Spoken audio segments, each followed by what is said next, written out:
Hello everybody, hope you're having a fantastic day. Today I'm going to cover why unyielding armor is so good and why you might want to use it. Of course pay attention in the comments because I may have missed a couple things in the video, and we have great viewers on this channel that always point out some amazing stuff that I missed, so just pay attention in the comments everybody, a lot of good stuff there. So unyielding is, or the effect is, gain up to +3 to all stats except endurance when low health.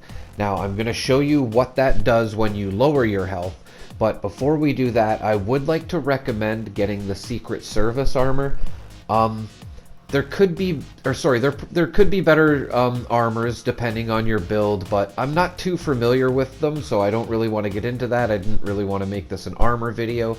I just wanted to bring to light why unyielding is really good. But if I could suggest an armor to start going for, is definitely Secret Service. I'm sure you will like it, and I would say most people think it's one of the best armors to get. So here's my stats after I lower my health, and you can see this is not just some perk cards that are making my stats this high. It's the unyielding effect, of course. Now what this does is it just boosts your stats, and there's so many, good reasons why you would want to do that. Like having high charisma will help with any speech check pretty much. Like I don't think there's a speech check that you wouldn't pass if you have a full set of unyielding armor and your health is low. Another good reason to have your charisma high is because you will get better prices at vendors. And I think it pretty much negates the use for hard bargain when you're using unyielding. I could be wrong, let me know in the comments, but it's like a built-in hard bargain, I think. I'm pretty sure it is. Now, another good thing about unyielding is it buffs your strength as much as it does any other stat. But when it buffs your strength, what that does is it really ups the damage output for melee builds. So if you have unyielding on, you can do a lot of damage. And what I'm using here is just a vampire's auto axe.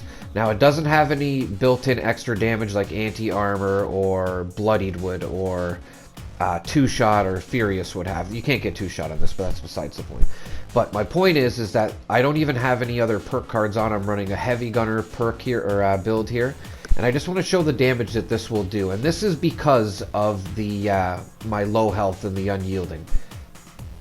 You can see it just destroys a Marler Queen. And that's faster than most guns in my opinion. So I just wanted to show how beneficial using unyielding armor can be for a melee build. And just to have an auto axe in your back pocket is amazing, or a chainsaw. They're pretty much just as good.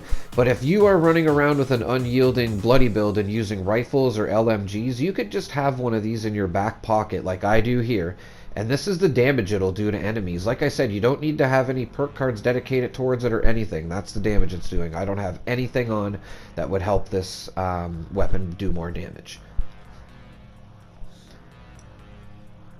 And of course, if you do decide to make a melee build, like, it's going to do even more damage.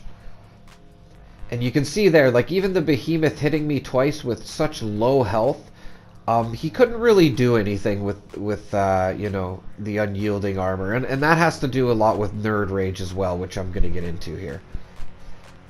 Now, nerd rage, if your health is below 20%, you do more damage, you have more damage resistance, and your action points will regenerate faster. Now, this is why you see people running around with their rads pushing them to only about 20% health, because then they can take advantage of the benefit of nerd rage, like I was showing. And that really helps with bloodied weapons, which this weapon is right here.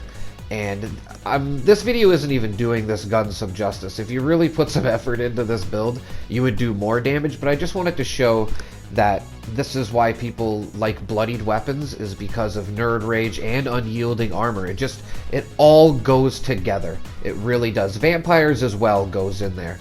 And you can see, like, this gun is just destroying stuff. If I had a critical build, that'd probably be like 4 or 5 and it'd be dead. So just saying, if you do see people with, their rads so high, I just wanted to point out too, this is why as well. And this is why it's called a bloodied build. In a nutshell. Another thing unyielding is good for is extra carry weight. And again, the strength not only buffs your melee damage, it buffs your carry weight. As you can see, when I lower my health, or sorry, if I raise my health here, my carry weight goes down significantly. Now, you can get some dirty water or whatever, toxic goo, anything. I highly recommend dirty water. It works well for me. I've heard gamma guns work well I heard gamma guns work well too. But you can see my stats are just like normal here pretty much. Except the intelligence, but that's for like egghead serums and stuff like that. Not going to get into that. So what I'm going to do here is irradiate myself, and I'm going to show you the carry weight going up from 436 to over 500. And, you know, even if you don't want to have low health with the unyielding, you say you want to go somewhere in the middle and you're a little bit, you know, need a little bit more carry weight, then just carry some dirty water with you. And not only will you lose weight from drinking the dirty water, you will gain weight capacity to carry as you lower your health, which is another great benefit of unyielding.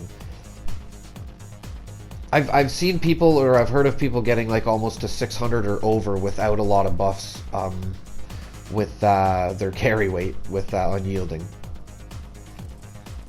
And of course, another good thing with unyielding is it will buff your intelligence, of course, which is great for ranking up fast. If you're looking to get XP or run West Tech or just rank up fast pretty much, an unyielding set of armor is almost a must, especially with +1 intelligence if you can get that. Because like I said, intelligence helps you rank up faster. You get more XP the more intelligence. Now, I do want to recommend some other effects to have on your armor, because of course you don't want to just be, you know, satisfied with 1-star unyielding armor. I do recommend increased action point refresh, weapon weights reduced by 20%. You can get an ammo reduction one as well. It really depends on what type of build you have. Like, say you have a sneak critical build, then become harder to detect while sneaking may be a good one for you. The 7% less explosion damage is a really good one. Fireproof almost just doesn't cut it under endurance, but that 7% explosion resistance really helps. Like with that auto axe, I could just walk up to a mutant suicider and, you know, explode him with the chainsaw, and it doesn't really do too much to my health. It's pretty amazing, actually. And of course that's vampires, but this helps a lot. So just a couple. And, you know, like I said, pay attention in the comments too, because I'm sure there'll be a lot of great suggestions. We have a lot of knowledgeable people watching the channel, and just don't overlook the comments. I probably missed some good points that they will point out, I'm sure, eventually. And with that said, I just want to say thank you everybody for watching, and the support on the channel has just been amazing, and I can't tell you how much I appreciate you all. Have a great day.